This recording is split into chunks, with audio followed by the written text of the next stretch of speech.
John Wayne Gacy, the Killer Clown, a horror story based on real events.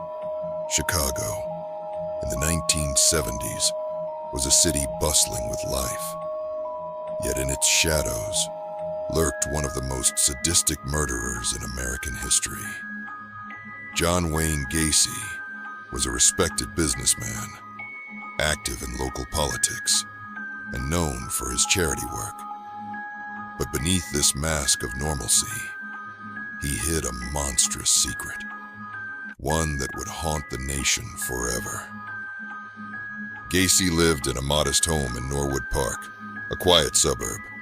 He was well-liked, charming, and even performed as Pogo the Clown at children's parties.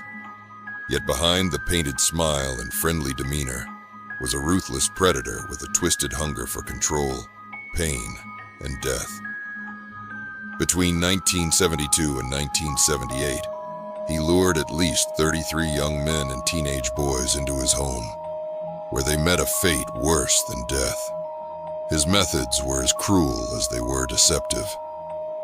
Gacy often used the pretense of offering jobs or parties, convincing his victims to drink and relax. Once he had them where he wanted, he would show them a trick, one involving a pair of handcuffs. As soon as the metal locked around their wrists, their nightmare began. Stripped of freedom, his victims were subjected to hours, sometimes days, of unspeakable torture. The basement of his home was his personal dungeon, a chamber of horrors where young men suffered at his hands. He took pleasure in their fear, in their cries for help that no one would ever hear. When he was done playing his sick games, he would strangle them slowly, enjoying their final moments of agony. As time passed, the smell of decay began to seep through his house. But Gacy carried on with his life, as if nothing was amiss. He buried most of his victims beneath his home, cramming their bodies into the crawl space. When he ran out of room, he disposed of them in the nearby Des Plaines River. But even as the walls of his grotesque secret closed in, Gacy remained arrogant, believing himself untouchable.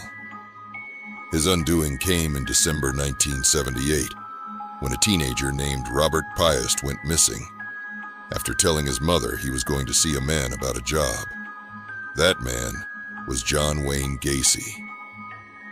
Investigators quickly linked Gacy to the disappearance, and as they dug deeper, they uncovered the full scope of his atrocities. When police entered Gacy's house, they were met with an unbearable stench. What they found was beyond their worst nightmares. The remains of 26 bodies hidden beneath his home, with more victims scattered in the river. The community, the country, the world, everyone was horrified. How could such evil have lived among them for so long? His trial was nothing short of a spectacle.